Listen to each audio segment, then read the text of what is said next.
Bapak Ibu dan saya sekalian yang dimuliakan Allah Subhanahu wa taala. Alhamdulillah pada hari ini kita dipertemukan kembali oleh Allah Subhanahu wa taala dalam keadaan sehat walafiat, dan semoga di pagi yang diberkahi oleh Allah ini kita senantiasa mendapatkan kemuliaan dari Allah Subhanahu wa taala. Mari kita mulai majelis ini dengan baca surat Al-Fatihah untuk mu'alif kitab ini, Al-Alamah Syekh Yusuf Al-Kandahlawi, dan juga untuk guru-guru kita, untuk para jamaah sekalian yang hadir di masjid ini maupun yang hadir di Zoom dan juga YouTube. Juga kita bacakan surat Al-Fatihah untuk kemudahan pembangunan masjid yang sedang kita bangun ini. Semoga Allah Subhanahu wa taala mudahkan semuanya, semoga Allah Subhanahu wa taala lancarkan sehingga apa yang menjadi harapan kita semua dijabah oleh Allah Subhanahu wa taala. Ala hadiniyah wal kulniyatan salihah. Al-Fatihah. A'udzu billahi minasyaitonir rajim. Ar-Rahmanir-Rahim. Iyyaka na'budu wa iyyaka nasta'in. Ihdinas siratal mustaqim.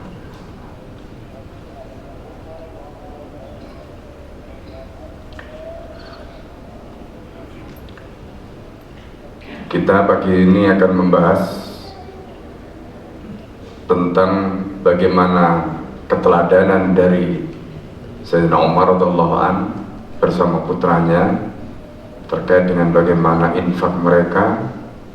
Ini menjadi pelajaran penting bagi kita semua, dan semoga kita bisa mengambil ibrah, bisa mengambil pelajaran, dan kita bisa amalkan dalam kehidupan kita. Meskipun konteks infak beliau terkait dengan pembebasan budak, nanti kita akan jelaskan bagaimana aktivitas atau bagaimana kehidupan beliau yang kemudian banyak pelajaran, ya, insight-insight yang bisa kita ambil dari sini. Bismillahirrahmanirrahim. Qala al-mu'allif rahimahullah nafa'ana bihi wa bi ulumihi fid dharain, amin. Mu'alif kitab ini yaitu Al-Alamah Syekh Yusuf Al-Kandahlawi, beliau menyatakan di sini i'taquhu li jariyatin kana qad talabaha min Abi Musa radhiyallahu anhuma. Jadi Sayyidina Umar, i'taquhu di sini konteksnya dengan Sayyidina Umar, karena dalam riwayat sebelumnya kita telah membahas tentang bagaimana Sayyidina Umar mewakafkan hartanya setelah beliau mendapatkan sebidang tanah di Khaybar. Kita sudah ceritakan bagaimana kisah peristiwa perang Khaybar sebelumnya, dan kemudian Sayyidina Umar mendapatkan itu, mendapatkan sebidang tanah, di situ ada pohon dan sebagainya. Nah, sekarang di bab ini disebutkan i'taku, jadi Sayyidina Umar itu membebaskan lijariyatin, seorang budak, karena qad talabaha, yang sebelumnya itu telah diminta oleh Umar min Abi Musa, dari Abi Musa. Abu Musa al-Asy'ari ini adalah seorang gubernur atau wali, karena ketika itu posisi Sayyidina Umar bin Khattab ini menjadi khalifah, ya, menjadi khalifah. Nah, di situ disebutkan, ya, jadi itaqu li jariyatin kana qad talabaha min Abi Musa radhiyallahu anhu. Jadi Umar membebaskan budak yang sebelumnya diminta oleh Umar dari Abu Musa al-Asy'ari radhiyallahu anhu, semoga Allah meridai keduanya. Wa akhraja Abd ibn Humaid wa ibn Jarir. Abd bin Humaid dan Ibnu Jarir wa ibn al-Mundhir an Umar radhiyallahu anhu, dan Ibnu Mundhir dari Umar, yang telah mengeluarkan hadis atau mengeluarkan riwayat dari Umar radhiyallahu anhu, annahu, bahwa Umar kataba, telah menulis surat ila Abi Musa al-Asy'ari radhiyallahu anhu. Jadi Umar telah menulis surat kepada Abu Musa al-Asy'ari radhiyallahu anhu. Apa isi surat Sayyidina Umar radhiyallahu anhu? Ayyabta'alahu. Kalau dalam bahasa Arab, ibta'alahu itu maksudnya ishtaralahu. Jadi Sayyidina Umar di sini meminta kepada Abu Musa al-Asy'ari untuk membeli. Ya, karena memang dalam bahasa Arab kadang-kadang kata ba'a ya itu bermakna ishtara. Nah di sini ibta'alahu maksudnya Sayyidina Umar itu minta agar dibelikan, ya, agar dibelikan untuknya apa? Jariyatan, yaitu seorang budak. Nah nanti ini penting untuk Al-Fakir sampaikan ya kepada para jamaah sekalian. Dalam pembahasan yang lalu kita sudah singgung tentang budak di dalam Islam. Ya. Islam itu sistem, Pak. Islam itu sistem. Makanya kalau mempelajari Islam itu nggak boleh sepotong-potong. Jadi kalau kita mempelajari Islam sepotong-sepotong nanti jelek gambaran Islam itu. Ya contoh lah, kalau misalnya bapak ya bicara poligami itu. Kalau poligami itu tidak dilihat sebagai sistem itu nanti jelek, terutama bagi ibu-ibu. Ya kan? Iya. Itu kalau melihatnya sepotong-sepotong dari perspektif masing-masing. Itu. Makanya pikiran kita itu harus kita isi Islam secara utuh supaya bisa melihat dengan kacamata yang menyeluruh. Itu nanti baru indah Islam itu.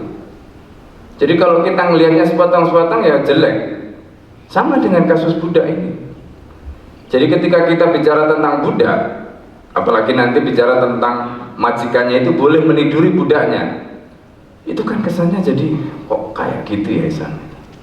Itu karena kita melihatnya sepotong-sepotong, ya kan? Karena kita melihatnya sepotong-sepotong. Tapi kalau kita melihat Islam itu secara utuh, masya Allah, itu indah sekali. Ya. Nah, begitu juga kalau kita melihat jihad. Jihad itu juga begitu. Makanya sampai Al-Quran mengatakan kutiba alaikumul qital wa huwa kurhun lakum. Telah diwajibkan pada kalian berperang, dan berperang itu sesuatu yang kalian benci. Itu kalau melihatnya sepotong-sepotong. Ya. Kalau melihatnya hanya dilihat dari satu sisi saja, kekerasan misalnya, sama seperti hukum potong tangan. Hukum potong tangan itu kalau dilihat potong tangannya saja, itu kelihatannya kok nggak manusiawi. Sama seperti hukum rajam, hukum cambuk. Kalau dilihatnya cuma cambuknya dan rajamnya kok nggak manusiawi. Tapi cobalah lihat semuanya itu, potretlah semuanya itu dengan utuh, dengan kacamata Islam sebagai sistem, baru nanti indah itu. Bayangkan hari ini, Bapak Ibu sekalian yang dimuliakan Allah, ini sedikit cerita tentang gambaran bagaimana indahnya sistem Islam dan dampak ketika sistem Islam itu nggak diterapkan, dan bagaimana salahnya orang ketika melihat dia benci kepada Islam itu karena melihat Islam itu hanya sepotong-sepotong tadi. Jadi ini orang bodoh, nggak mau belajar Islam, terus teriak-teriak menjelekan Islam, padahal dia cuma melihat Islam itu sepotong.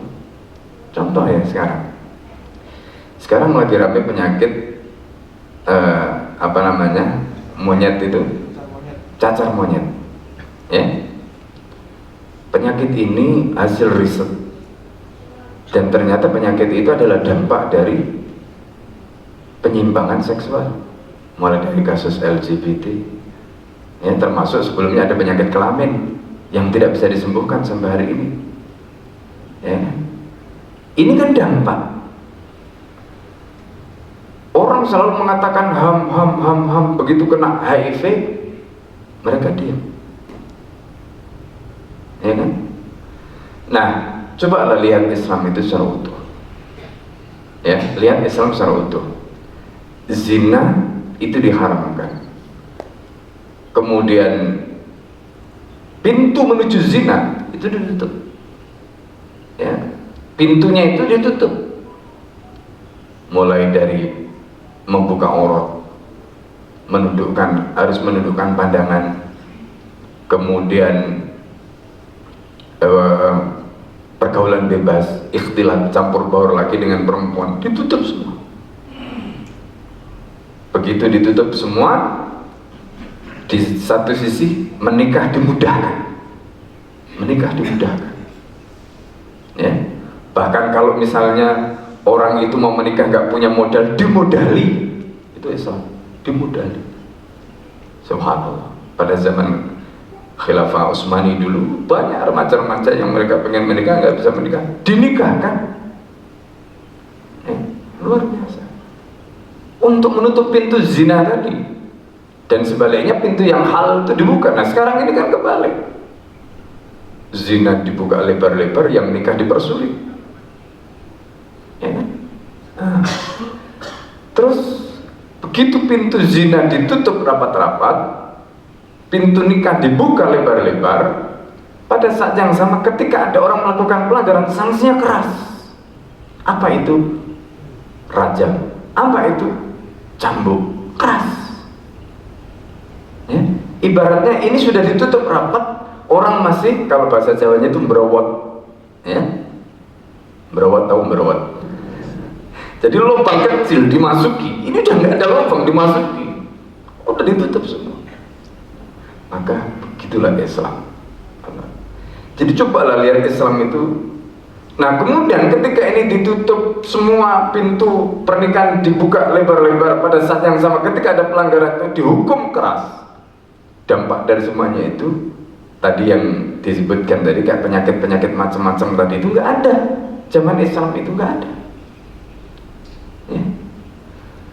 Nah, tapi jangan ditanya, loh apakah dengan begitu pada zaman Islam tidak ada perzinahan? Ada, tapi in case itu 1-2 bisa kita hitung dengan hitungan jari. Namanya manusia, pelanggaran tetap ada, tetapi tidak seperti hari ini. Ya, ini cara kita melihat Islam itu sama seperti kasus perbudakan tadi. Perbudakan itu nanti jangan dilihat hanya perbudakannya saja, bahwa perbudakan itu ada karena di masa lalu itu sudah ada perbudakan. Sebelum Islam itu sudah marah perbudakan, justru Islam itu datang untuk menyelesaikan itu, tapi dengan sistem. Karena Islam itu sistem. Bagaimana caranya? Nah, nanti mulai dari hukum jihad, ya, mulai dari hukum jihad. Makanya ini meskipun kita ngaji kitab Hadis Sahabat, untuk menjelaskan ini butuh banyak ilmu, ya, penguasaan sistem Islam fikih. Karena kalau tidak nanti nggak ketemu gambarannya itu. Nah ini yang harus kita pahami, ya. Sehingga akhirnya umat ini nggak bisa memahami Islam secara utuh. Lihat hari ini bagaimana Islamofobia itu begitu luar biasa. Siapa yang menyuarakan Islamofobia ini? Karena orang yang nggak ngerti tentang Islam, ya kan? Makanya kata orang Arab, an-nasu ada majahilu. Orang itu akan terus memusuhi Islam kalau mereka bodoh tentang Islam. Ya, mereka nggak belajar Islam. Ada yang memang niatnya jahat seperti orang kafir, orientalis itu mereka belajar Islam karena memang niatnya jahat. Ya. Terus kemudian ada orang Islam yang ikut mereka. Nah ini yang jadi masalah. Karena itu kalau kita punya niat bersih, hati yang bersih, mari kita belajar Islam yang benar. Ya, supaya tidak terjerumus di dalam kebodohan, di dalam pandangan-pandangan yang stereotip tadi itu. Nah ini penting. Makanya di sini Al-Fakir ingin sampaikan terkait dengan budak tadi. Budak itu bagian dari kehidupan di masa lalu, dan kemudian Islam memberikan solusi. Solusinya apa? Ketika ada jihad, ya, ada jihad. Jadi jihad di dalam Islam itu juga bagian dari sistem. Lihatlah secara utuh. Jangan hanya dilihat perangnya saja, tapi lihat bagaimana hukumnya jihad. Apa dibalik filosofi dibalik jihad tadi, terus bagaimana caranya, adabnya, itu dilihat secara utuh. Baru nanti kita akan tergambar. Ya, Imam Al-Ghazali itu memberikan gambaran jihad itu diperintahkan oleh Allah karena Islam itu harus disebarkan sebagai rahmatan lil alamin. Untuk menyebarkan Islam rahmatan lil alamin itu ternyata tidak mulus. Karena tidak semua orang itu mau menerima. Kenapa mereka tidak menerima? Karena ada yang mempertahankan kekuasaan mereka. Makanya kemudian cara Islam bagaimana disebarkan? Pertama, ya, mereka yang punya kekuasaan yang tidak mau menerima Islam tadi didakwai dulu. Itu caranya. Itu dalam hadis Muslim dari Sulaiman bin Buradah itu sebutkan begitu. Agar sebelum berperang itu yang pertama kali harus dilakukan adalah didakwai dulu. Atau ilal Islam. Ya, dalam hadis yang lain disebutkan la tuqatiluhum hatta tad'uhum. Kalian jangan perangi mereka sebelum kalian dakwahi mereka. Jadi didakwahi dulu. Setelah didakwahi, dakwah ini untuk apa? Untuk masuk Islam. Karena orang itu tidak boleh dipaksa. La ikraha fiddin, kata Allah, tidak ada paksaan di dalam memeluk Islam. Qad tabayyana rusydu minal ghayy. Karena antara Islam, antara yang lurus dan bengkok itu sudah jelas. Antara Islam dan kekufuran sudah jelas, tidak perlu dipaksa. Cukup dijelaskan pada mereka, diberi waktu. Bahkan sebelum diperangi, dakwah itu diberi waktu. Jadi orang itu dakwahi dulu, jelaskan dulu. Jadi kita bisa bayangkan ya, pasukan datang, nggak boleh diperangi, dakwahi dulu. Jadi mereka itu menyampaikan Islam, dipresentasikan dulu Islam. Islam itu kayak gini loh. Diberi waktu 3 hari. Diberi waktu 3 hari. Setelah waktu 3 hari, mereka diberi ya penjelasan tentang Islam yang utuh tadi. Kemudian mereka disuruh mikir. Setelah 3 hari mereka tidak mau masuk Islam, baru diberi pilihan yang kedua. Apa pilihan yang keduanya? Oke, silakan Anda tetap dengan agama Anda, agama kalian, dengan syarat kalian tunduk pada sistem Islam. Itu pilihan kedua. Konsekuensinya apa? Kalau yang pertama, cukup kalian masuk Islam dengan gambarannya seperti itu. Yang kedua, kalau kalian memilih pilihan yang kedua, kalian tetap memeluk agama kalian, tetapi sebagai jaminannya, karena kalian tidak memeluk Islam, maka kalian membayar jizyah. Nah, jadi jizyah ini ya sebagai bentuk dhimma mereka, supaya mereka mendapatkan jaminan agar agama mereka dijaga, kehormatan mereka dijaga, darah mereka dijaga, harta mereka dijaga. Itu. Dan kemudian mereka nanti akan mendapatkan hak sandang, papan, pangan, pendidikan, kesehatan, keamanan, sama seperti orang Islam. Duh, kurang apa coba?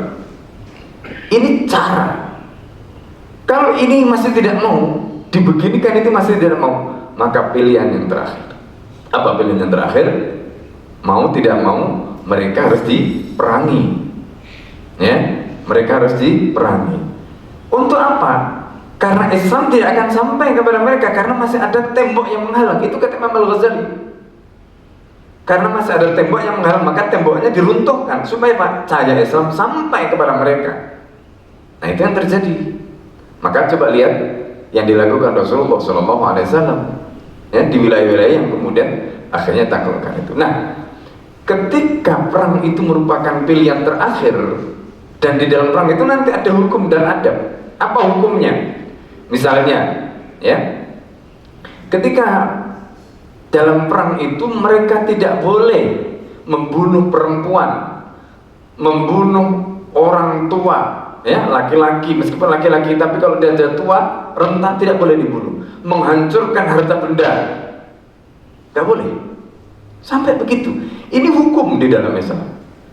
Ya, nah terus bagaimana? Termasuk kalau misalnya ada tawanan perang. Nah, makanya di dalam fikih itu dibedakan antara tawanan perang. Tawanan perang itu nanti disebut dengan asro.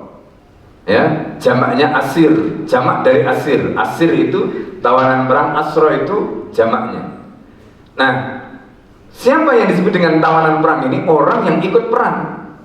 Pasukan-pasukan tadi, laki-laki yang ikut berperang tadi, itu mereka disebut asir atau asro. Yang kedua, nah, asir atau asro itu nanti hukumnya berbeda. Untuk asir atau asro ini nanti mereka hukumnya apa? Mereka hanya dua, imma manambatu wa imma fidaan. Itu dalam Al-Quran.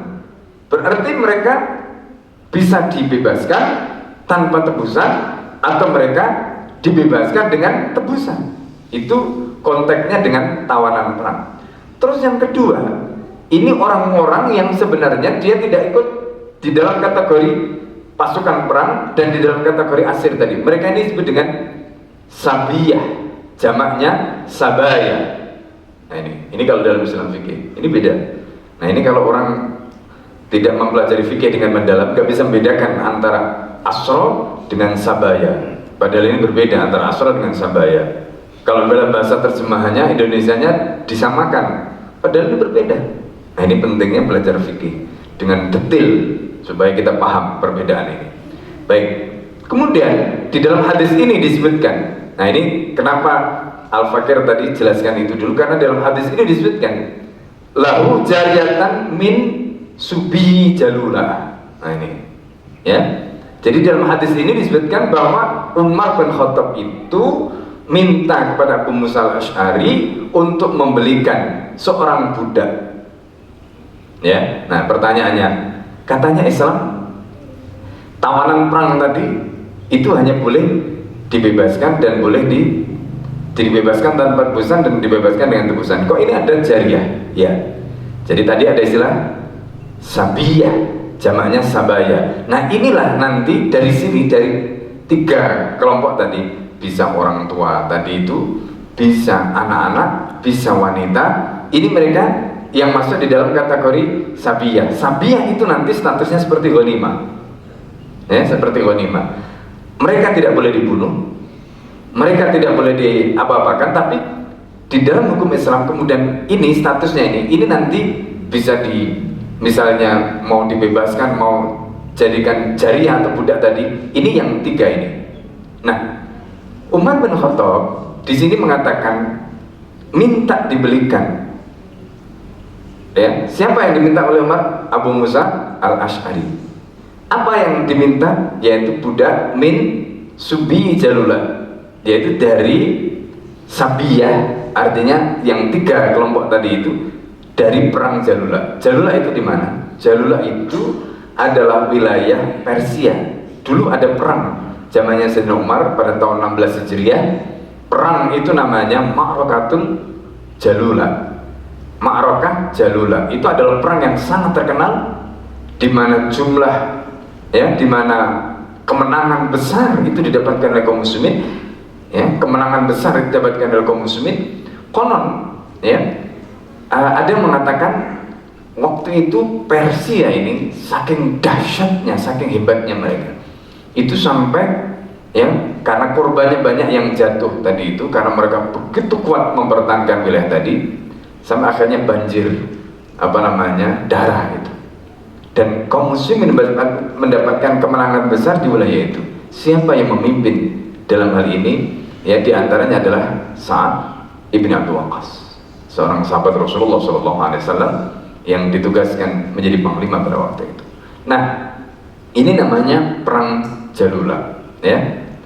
Kemudian di dalam riwayat ini disebutkan fada'a biha, Umar kemudian memanggilnya, faqala, lalu Umar mengatakan, innallaha yaqulu lan tanalul birra hatta tunfiqu mimma tuhibbun. Nah ini poinnya.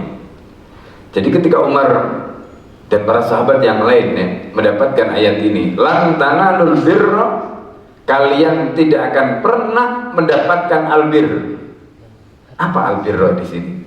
Nah, tafsir tentang bir di sini maksudnya adalah ketaatan. Ketaatan jadi maksud di sini apa? Nah, di dalam penjelasan di sini yang menarik dijelaskan oleh mu'allif, ya, kitab ini, albir, kata albir di dalam Al-Quran itu adalah kalimatun jami'ah. Itu adalah kata yang maknanya menyeluruh, ya, liwujuhil khairi, karena ada banyak sekali kebaikan yang ada di dalam konteks kalimat tadi. Maksudnya apa? Lan tanalu, kalian tidak akan pernah mendapatkan albir. Lan tudriku kamal albir, kalian tidak akan mendapatkan kesempurnaan ketaatan itu. Au sawaballah, atau pahalanya Allah. Awil jannah, atau ke surga. Au lam takunu abraran, atau kalian tidak layak disebut sebagai orang yang taat.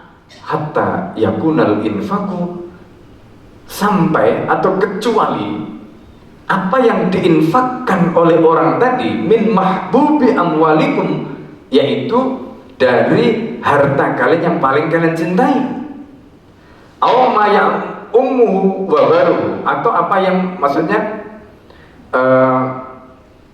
jadi artinya harta itu adalah harta yang dia miliki atau mayoritas harta yang dimiliki. Karena biasanya orang itu kecintaannya kepada harta itu kan memang naluri, ya. Orang itu nanti ada cerita bagaimana Abdullah ibnu Umar itu adalah sahabat Nabi yang Masya Allah. Nah ini cerita tentang Umar nanti dengan putranya Umar bin Khattab.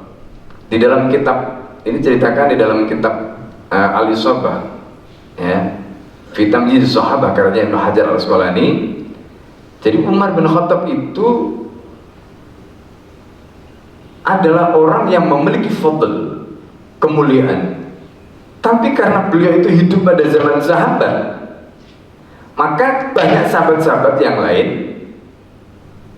yang memiliki kemuliaan. Itu karena beliau hidup pada zaman sahabat. Tapi Abdullah bin Umar itu adalah orang yang memiliki kemuliaan. Tapi ketika beliau itu hidup di akhir, ya, karena ketika itu kan beliau ini termasuk sahabat junior, ya, termasuk sahabat junior. Nah, Abdullah ibn Umar ini, beliau ini pada saat menjadi orang yang memiliki fadl, ini beda dengan Umar. Ketika itu di zaman Umar banyak yang lain seperti Umar, tapi pada zaman Abdullah bin Umar, orang yang seperti Abdullah itu nggak ada. Sebagaimana Umar hidup pada zamannya, yang seperti Umar banyak. Nah ini. Nah di sini nanti akan dikisahkan bagaimana kemuliaan yang Allah berikan kepada ayah dan putranya ini. Ya. Nah, Bapak Ibu sekalian yang dimuliakan oleh Allah, di sini jadi ceritakan. Jadi fa'ataqaha. Umar itu kemudian ketika meminta Abu Musa Al-Asy'ari untuk membelikan budak tadi, lalu kemudian budak itu dibebaskan oleh Umar radhiyallahu anhu. Jadi bayangkan dia membeli budak, ya, untuk membebaskan budak itu, lalu kemudian budak itu dibebaskan. Nah pertanyaannya untuk apa? Beli budak kok budaknya tidak dipakai, malah justru dibebaskan. Nah disinilah Umar bin Khattab itu menjalankan perintah Allah, ya. Tadi disebutkan, ya, di dalam surat Ali Imran ayat 29, lan tanalul birra hatta tunfiqu mimma tuhibbun. Jadi kamu tidak akan mendapatkan kebaikan atau predikat sebagai orang yang taat sehingga kamu mendermakan, membelanjakan, ya, apa yang paling kamu cintai.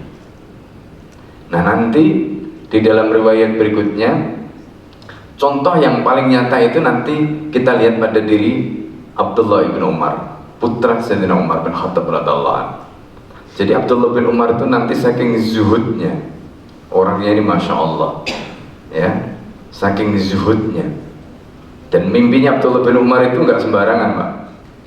Jadi pada masa Nabi itu beliau termasuk sahabat junior yang mimpi di bawah malaikat. Nah coba bayangkan. Jadi mimpinya itu udah gak begitu, ya, mimpi dibawa ke surga, mimpinya itu gak begitu. Ini mimpinya Abdullah bin Umar, ya kan? Jadi bukan mimpi main game, ya nggak seperti anak-anak sekarang, ya, mimpi main bola, enggak. Mimpinya itu dibawa ke surga, coba. Mimpinya dibawa malaikat, coba. Luar biasa, ya. Ini Masya Allah. Nah, ini makanya kemudian didoakan oleh Rasulullah SAW, dan beliau kemudian pada akhirnya menjadi, ya, orang yang luar biasa, ya, disebut sebagai orang yang zuhad, ya, orang yang zuhud, orang yang warok. Itu adalah Abdullah ibn Umar. Nah itu kisah tentang bagaimana Umar bin Khattab membeli budak bukan untuk dipakai, membeli budak tujuannya untuk membebaskan budak tadi. Nah ini tadi yang diantaranya Al-Fakir sampaikan, Islam itu luar biasa, Pak, ya.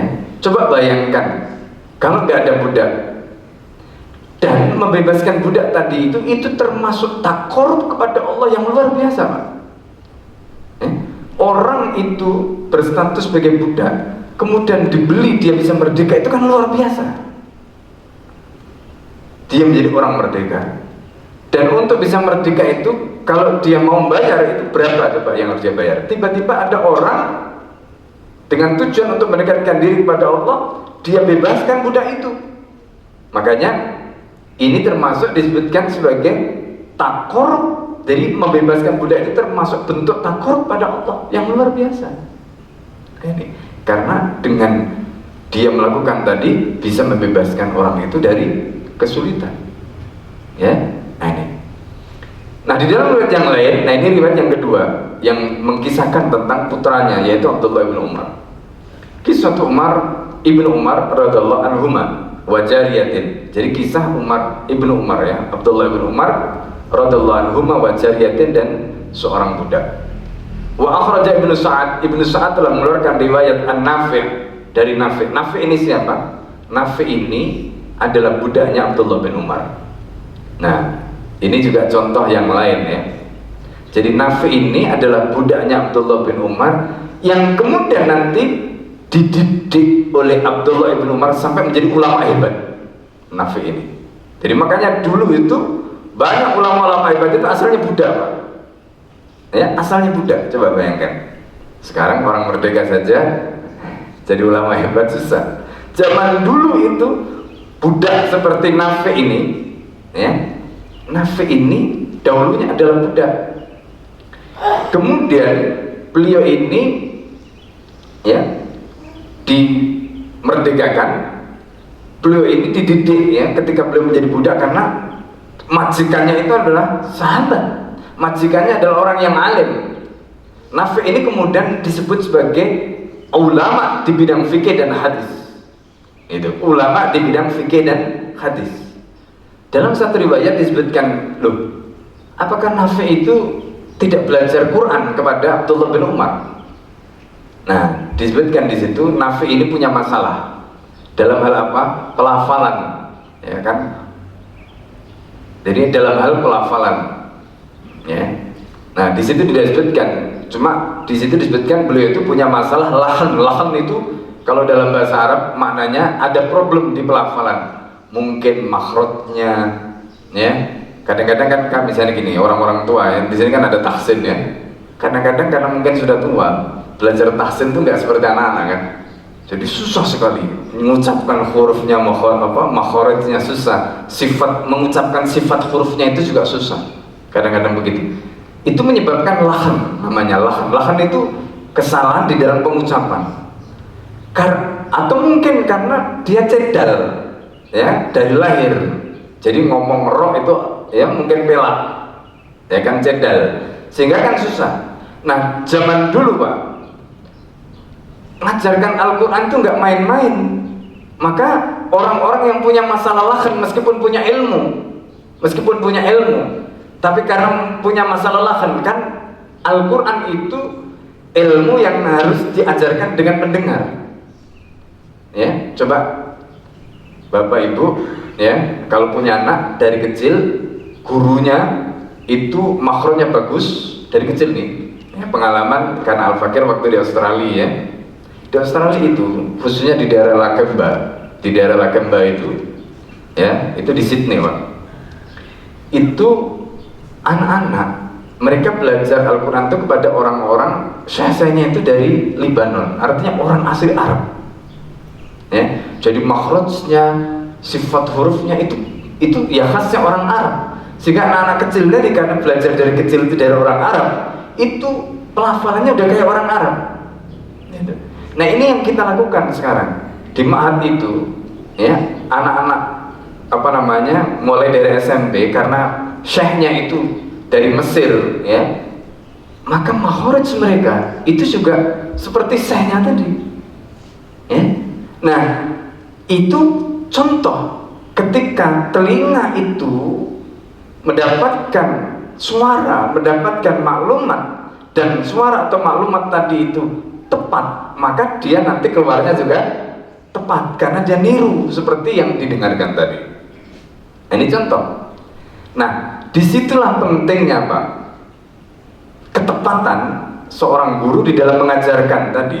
Makanya ketika Nafi' ini punya problem di dalam lihan tadi atau lahan tadi, ya, pengucapan tadi, maka beliau tidak mau mengajar Al-Quran.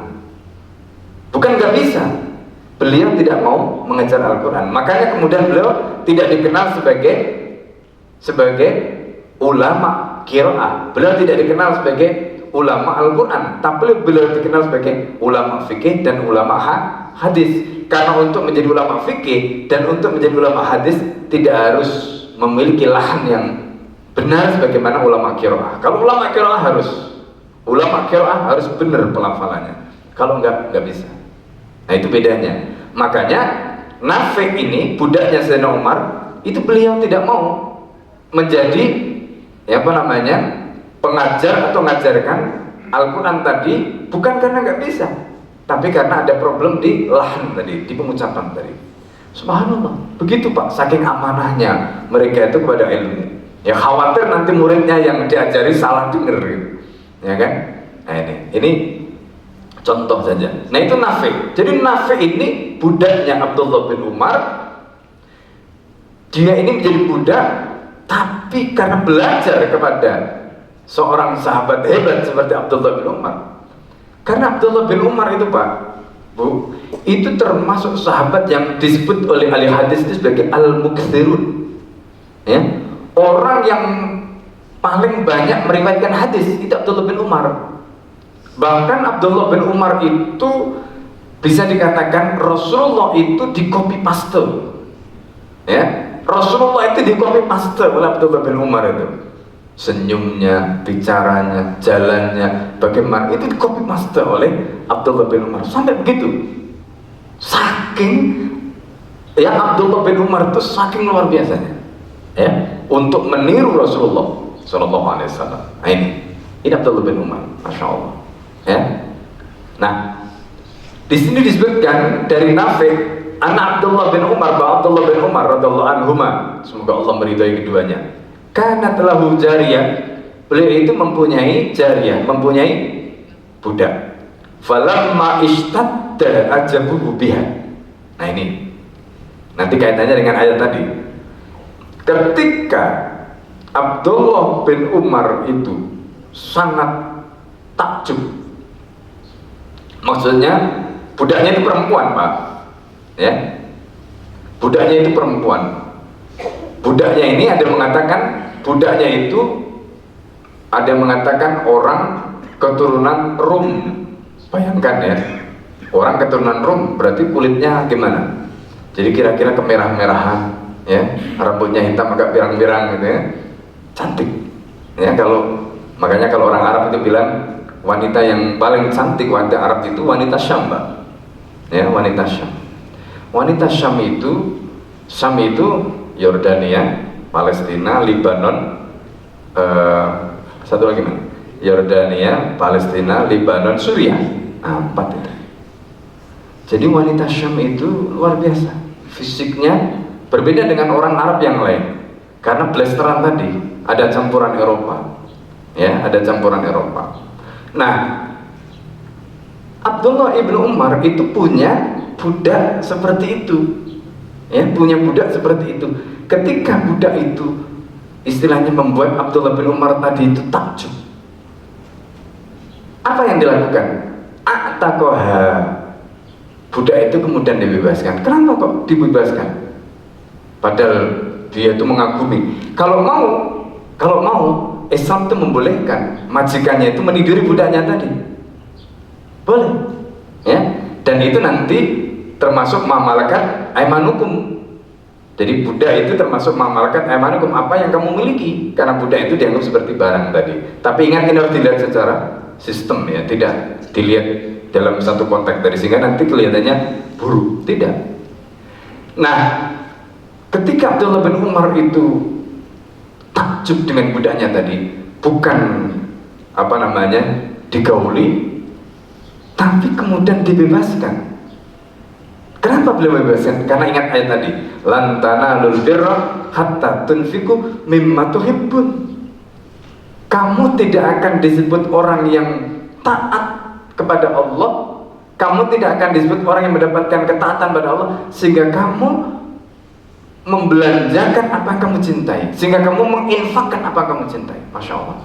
Nanti dalam riwayat berikutnya diceritakan.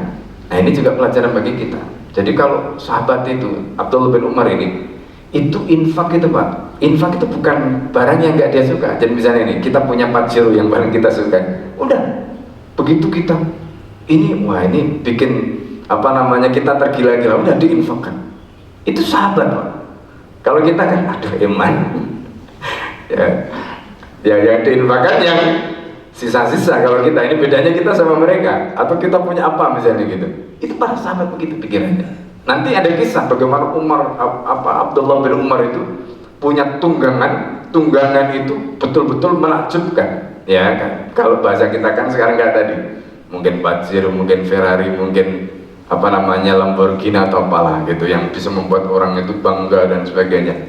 Kalau sahabat tadi itu langsung begitu, ini membuat hatinya tertarik, dikasihkan. Subhanallah, itu sahabat Rasulullah SAW. Ya, ini dahsyatnya iman mereka.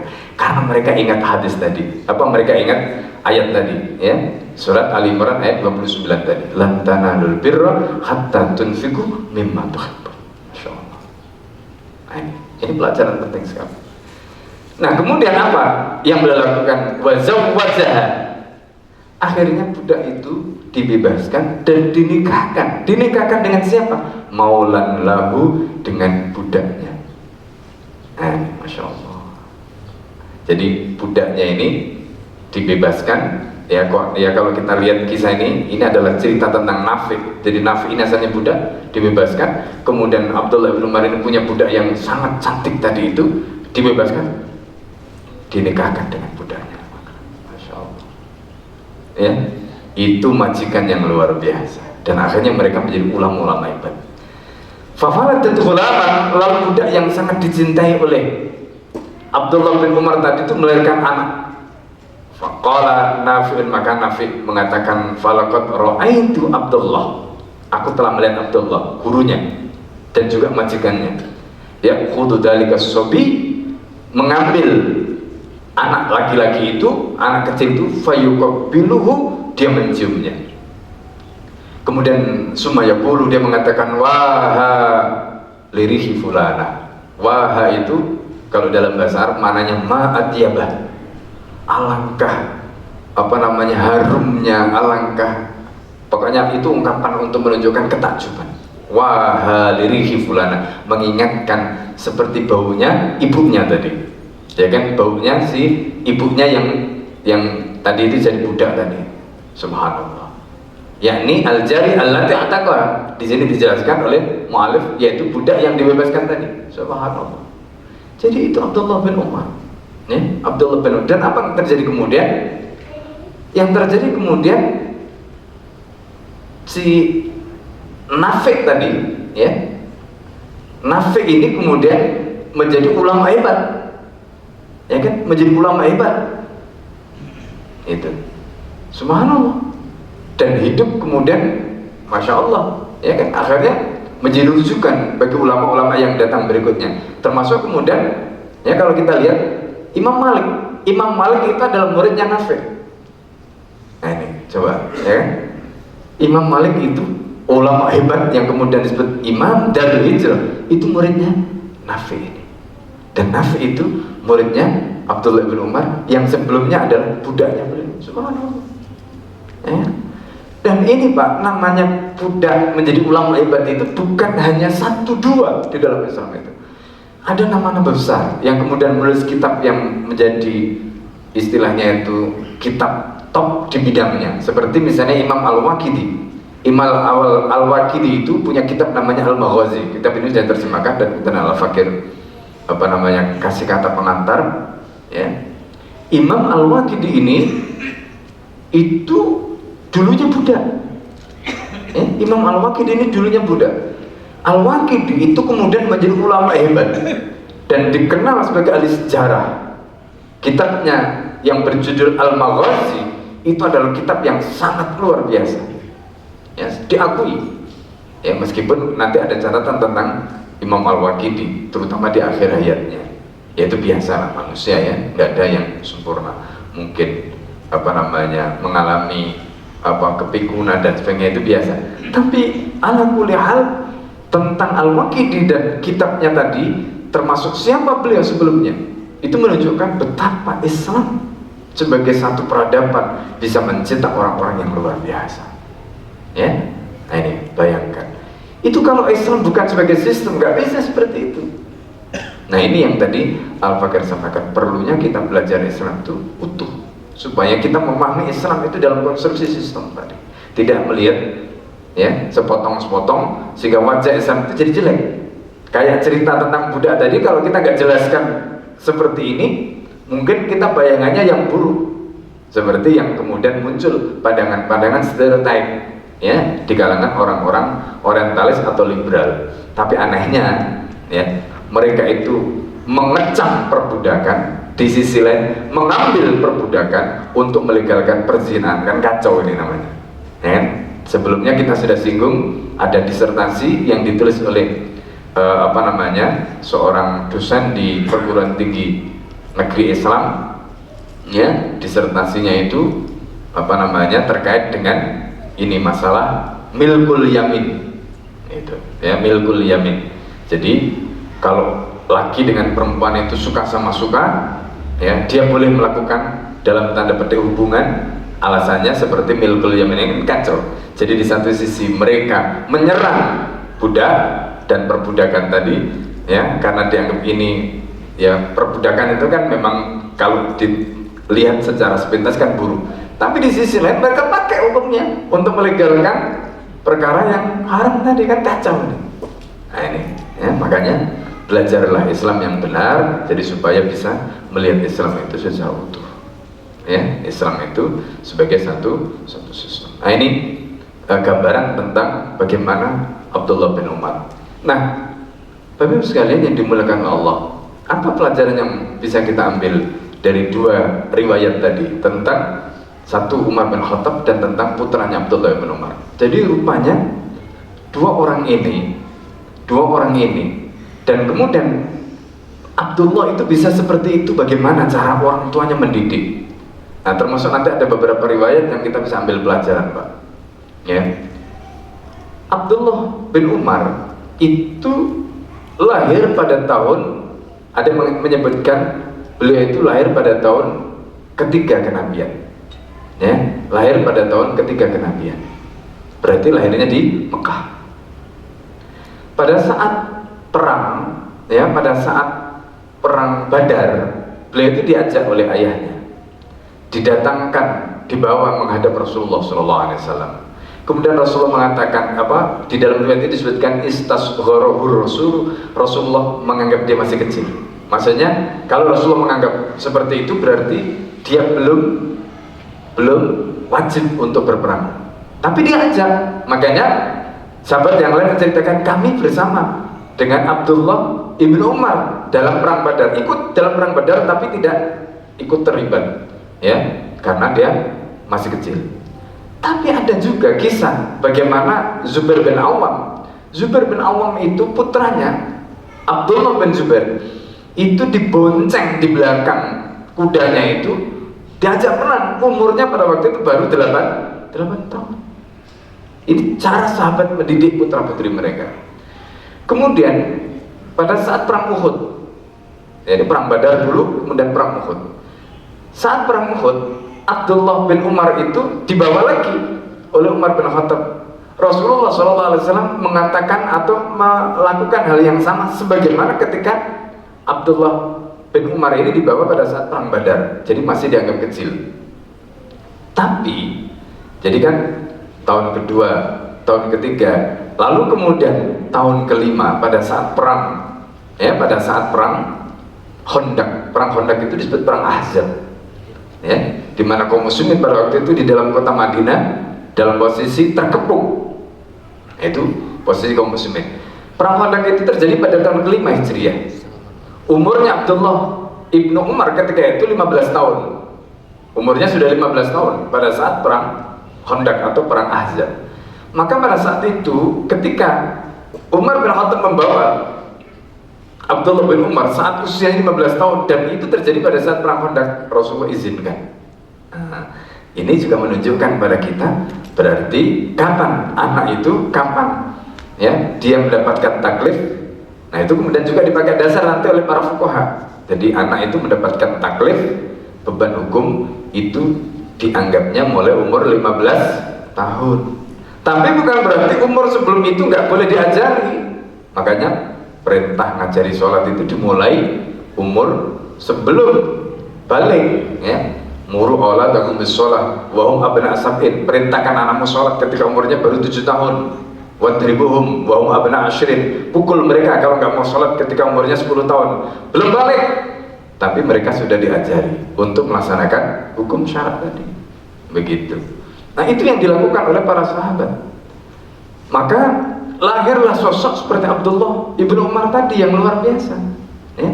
Meskipun nanti juga ada riwayat, ya, pada suatu saat Abdullah ibnu Umar ini sudah menikah, ya, sudah menikah. Nah, Umar itu karena saking sayangnya kepada putranya dan karena khawatir Abdullah ibnu Umar ini dipengaruhi oleh istrinya, maka pada saat itu Umar bin Khattab itu minta supaya Abdullah bin Umar itu menceraikan istrinya, sampai begitu, ya. Tapi perintah itu tidak diikuti oleh Abdullah bin Umar. Kemudian Umar itu nanti ngadu kepada Rasulullah SAW tentang kasus ini. Itu nanti ada cerita yang lain, tapi intinya itu nanti juga dipakai dasar oleh para fuqaha untuk menjelaskan batasan birrul walidain itu seperti apa, ya. Batasan birrul walidain itu seperti apa. Ini misalnya kalau orang tua menyuruh anaknya untuk menceraikan istrinya, apakah itu harus ditaati sebagai bentuk birrul walidain dan sebagainya, itu dibahas oleh mereka. Karena nanti ada kisah lain bagaimana Abu Bakar ketika melihat anaknya itu karena saking cintanya kepada istrinya sampai lupa sholat jamaah, minta anaknya itu untuk menceraikan istrinya dan diceraikan. Nah, ini kisah sahabat, ya, kisah-kisah sahabat yang seperti itu. Ala kulli hal, Abdullah bin Umar kemudian setelah orang tuanya meninggal, Abdullah bin Umar ini adalah anak yang sangat-sangat berbakti kepada orang tuanya, ya. Ketaatannya Abdullah bin Umar kepada orang tuanya itu justru ditunjukkan setelah ayahnya meninggal, ya. Ini yang luar biasa, ini yang luar biasa. Makanya para ulama kemudian menulis kisah bagaimana ketaatan Abdullah bin Umar itu justru dilakukan setelah orang tuanya meninggal. Nah, ini juga menjadi pelajaran bagi kita, bagaimana caranya anak itu taat pada orang tua saat orang tuanya sudah tidak ada, ya kan? Kita kan membayangkan anak itu taat kepada kita pada saat kita masih ada, iya itu iya. Tapi ketaatan pada orang tua itu tidak berhenti pada saat anak itu orang tuanya masih ada, ya. Karena ketaatan pada orang tua itu berlanjut sampai ketika orang tuanya itu sudah tidak ada. Nah, itu disebutkan di dalam Al-Quran, ya. Ini juga sedikit Al-Fakir tambahkan. Makanya Bapak Ibu sekalian yang dimuliakan Allah, ulama-ulama dulu itu khususnya para sahabat, ya, itu mereka kalau sholat malam, nah ini mungkin nanti bisa menjadi pelajaran bagi kita. Kalau mereka sholat malam, anaknya masih tidur, ya, mereka itu di dalam sujudnya, di dalam doanya mereka mengatakan, ini seperti kisah Abdullah bin Mas'ud. Abdullah bin Mas'ud mengatakan, ya bunayya, hada min ajlika, sholatku ini untukmu anakku. Kemudian beliau membaca surat Al-Kahfi, wa kana abuhuma sholihah, sambil menangis. Ini kisah dalam surat Al-Kahfi. Jadi surat Al-Kahfi itu diceritakan di situ ada dua anak, ya, ada dua anak yang anaknya orang soleh, orang tuanya sudah tidak ada, tapi harta kekayaan ini dijaga oleh Allah Subhanahu Wa Taala. Nah, kenapa Allah menjaga mereka? Karena dampak dari kesolehan orang tuanya. Nah, ini pelajaran bagi kita. Jadi kalau Bapak Ibu pengen anaknya setelah tidak ada tetap menjadi anak soleh, doakan sekarang. Pada saat sholat, gunakan waktu sholat kita untuk mendoakan mereka. Itu yang nanti akan menjadikan anak itu menjadi anak soleh, anak itu taat, ya, taat, ya, taat birrul walidain pada saat kita sudah tidak ada. Justru pada saat kita tidak ada. Kalau sekarang kita masih hidup, kita masih bisa mengingatkan, itu biasa. Yang luar biasa adalah ketika kita sudah tidak ada, lalu anak kita menjadi anak-anak yang birrul walidain pada saat kita sudah tidak bisa mengingatkan mereka. Itu yang luar biasa. Dan itu yang dilakukan oleh Abdullah ibnu Umar. Nah, ini yang dilakukan oleh Abdullah ibnu Umar. Masya Allah. Nah, jadi itu pelajaran yang bisa kita ambil. Insya Allah kita akan lanjutkan pada kajian-kajian yang lain, dan semoga pelajaran ini menginspirasi kita semua. Ya, bagaimana kita mendidik anak-anak kita, bagaimana kita mengajarkan kepada mereka pengorbanan, mengajarkan pada mereka kecintaan yang hakiki, yaitu kecintaan pada Allah Subhanahu wa taala. Ya. Baik, sampai di sini kita tutup majelis kita dengan doa kafaratul majelis. Subhanakallahumma asyhadu an la ilaha illa anta astaghfiruka wa atubu ilaik. Assalamualaikum warahmatullahi wabarakatuh.